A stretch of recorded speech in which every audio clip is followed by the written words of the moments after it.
digo los maestros.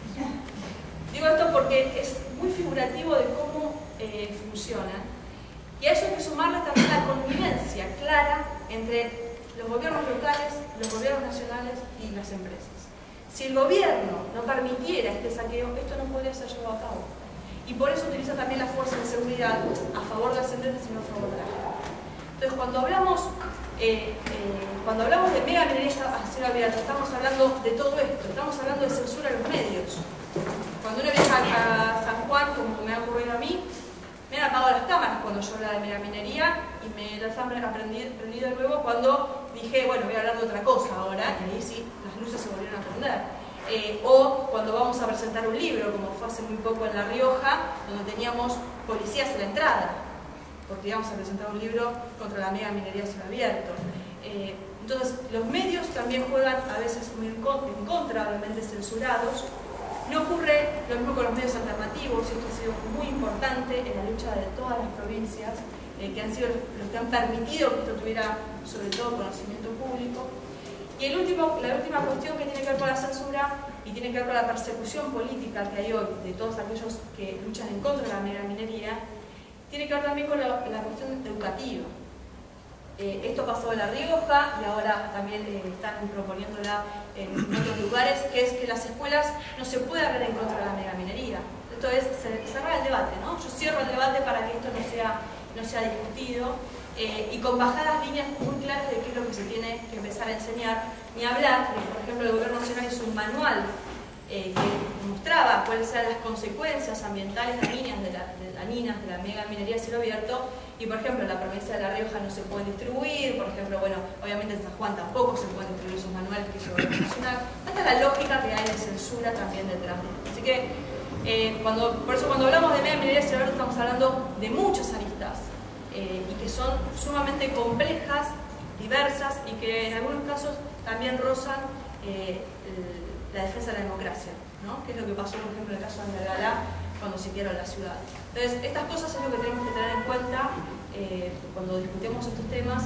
Que bueno, yo en realidad quise hacer un pantallazo general, pero obviamente me parece que cada uno con su experiencia va a poder contarnos más claramente qué es lo que significa este tipo de modelo, y bueno, que obviamente nosotros venimos peleándola durante mucho tiempo. Lo que es también, lo último que quiero aclarar, vamos a ver si tenemos a disposición de todos ustedes que están presentes y todos también los que no pudieron estar, todos los proyectos que hay presentados. Quiero que sepan que la coalición cívica es una de las, creo que es la única fuerza que tiene presentado una modificación del Código de Minería, que tiene presentado la derogación de la Ley de Promoción de Inversiones Mineras.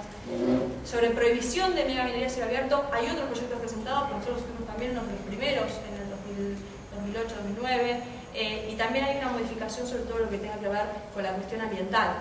Digo esto para que como militantes también todos sepamos, digamos, con qué recursos, bueno, la derogación de la ley antiterrorista, esto a nivel nacional, y ni hablar a los niveles locales, que hay muchísimo también presentado, y ya lo van a decir cada uno de ellos. Pero bueno, creo que sepamos esto para...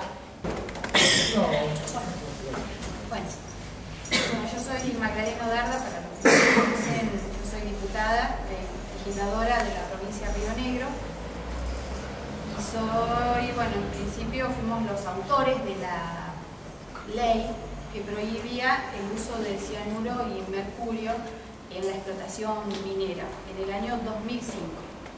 Esa fue mi primera gestión en la legislatura de Río Negro. Se dio esa presentación en un marco de mucha movilización ciudadana que hizo epicentro en una localidad de la línea sur de Río Negro, de la región más pobre, que se llama Ingeniero Jacobasi, y allí, bueno, todas las organizaciones de la Patagonia se dieron cita allí después de muchísimo trabajo. Yo trasladé, junto con un grupo de compañeros, esta idea de prohibir el uso del cianuro en la legislatura. Luego, como fue tan fuerte la movilización ciudadana, el gobernador de entonces, que era radical, tomó el mismo proyecto, prácticamente lo copió, y se sancionó esa ley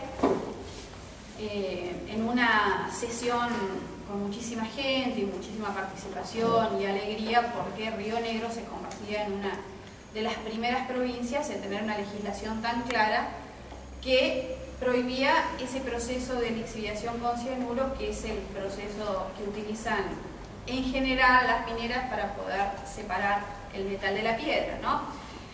Aunque ahora en estos años, del 2005 para acá, se han perfeccionado y no usan cianuro, pero usan otras sustancias quizá más contaminantes que el mismo cianuro.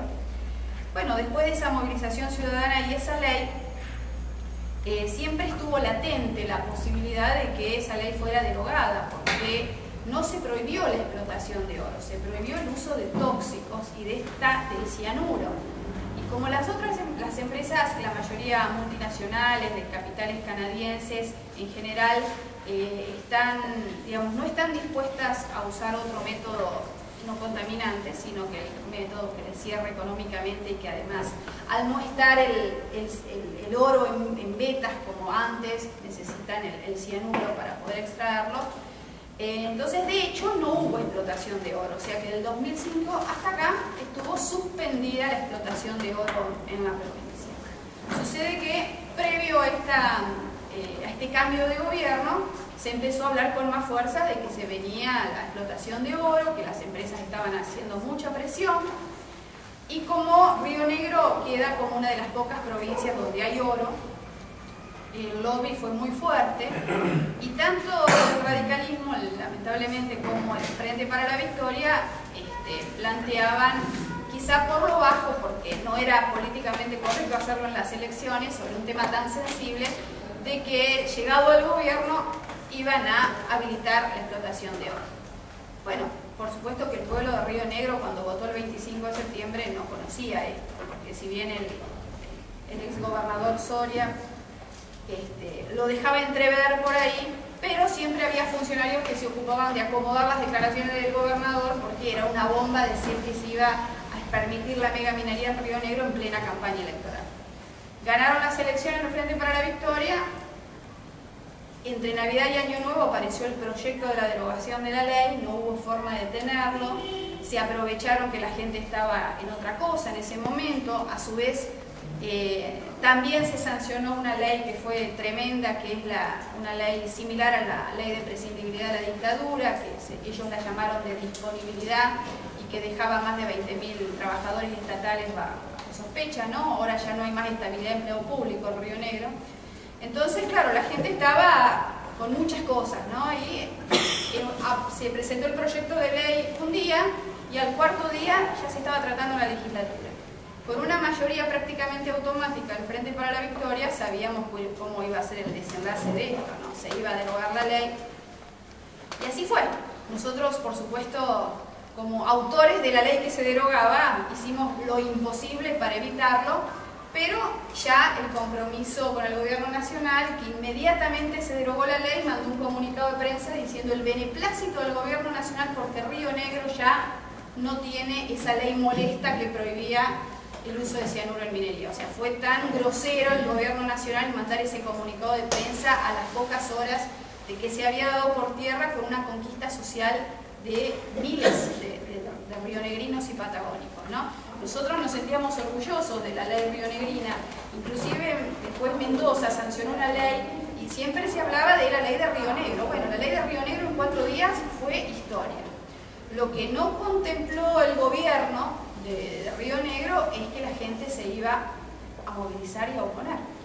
Y hoy por hoy, en Bariloche, y lo podrá decir Darío, todos los miércoles más de 3.000, 4.000 personas se movilizan pidiendo el restablecimiento de aquella ley y ese movimiento que comienza muy fuertemente en Bariloche, en todas las localidades ya se está haciendo cada vez mayor y eso genera por supuesto muchísima preocupación en el gobierno, que creyeron que por hacerlo en un momento especial como era entre las fiestas de fin de año, la gente se iba a quedar de brazos cruzados. Así que estamos en un momento muy especial, quizás no tenemos el apoyo de los medios nacionales como sí lo tuvo Catamarca o lo tuvo la lucha de La Rioja, pero sí se está dando un movimiento espontáneo. Inclusive hace poquito una legisladora del Frente para la Victoria dijo que la gente iba a las marchas porque le pagaban 50 pesos, peor, se originó un descontento y ya no saben cómo cubrirlo. O Y nosotros lo bueno es que podemos mantener la coherencia, porque nosotros venimos peleando desde el 2005 y siempre hemos mantenido esta misma posición, y por eso creo que lo más importante es la legitimidad social que nos hemos ganado. No solamente en el trabajo en la provincia, sino el trabajo en el Congreso, con Fernanda, con los diputados nacionales que siempre tuvieron la misma posición, y también por la participación de todos los compañeros del área en el resto de las provincias, donde hoy tenemos el complejo problema de la megaminería.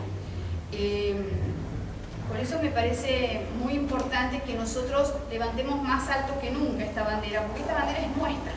Y hoy podemos decir con mucho orgullo que somos casi el único partido, o muy pocos de los partidos, que están dentro de las asambleas, que nos han aceptado como miembros de las asambleas que se están generando en todo el país, como miembros más, con un protagonismo muy respetuoso, ¿sí? Porque la lucha es del pueblo, y generalmente estas organizaciones sociales son muy sensibles y no les gusta que los partidos políticos por ahí avasallen a las propias organizaciones, pero nos hemos ganado ese respeto. Así que bueno, desde ya vamos a seguir adelante. Hemos presentado con Darío, que es, además de ser secretario de bloque, es un abogado muy conocido en la zona, fue el abogado en la causa Lago Escondido contra el magnate Inglés Lewis, que llevamos adelante juntos. Está especializado en causas indígenas y está por presentar, y ahora lo va a contar, una acción de inconstitucionalidad representando a más de 5 locos mapuches en contra de la ley, justamente esta que sea, en contra de la ley que ha derogado la anterior.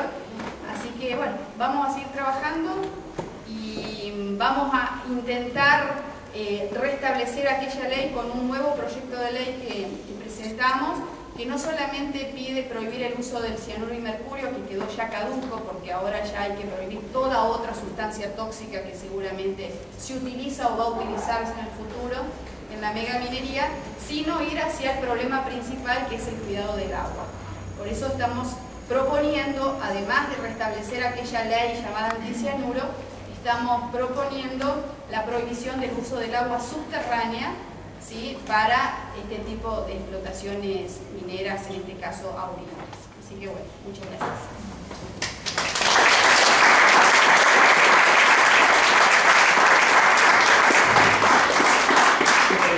Complementando algunas de las cuestiones que contaba Magdalena, digamos, dentro de lo que es las herramientas con las que contamos dentro de un partido político, sin duda que nosotros tenemos que ser muy cuidadosos, muy respetuosos del proceso de las asambleas. Las asambleas se forman casi artesanalmente, con un origen ciudadano totalmente diverso, y donde de repente lo que sí es importante es estar, es acompañar, es hacer que se sientan que de repente también cuentan con las herramientas que contamos en un partido político. Por ejemplo, la presentación de proyectos, el pedido de informes, incluso la posible judicialización cuando llega a ser necesario, y que de repente eso es una herramienta de la que disponemos, pero que la que ellos también cuentan.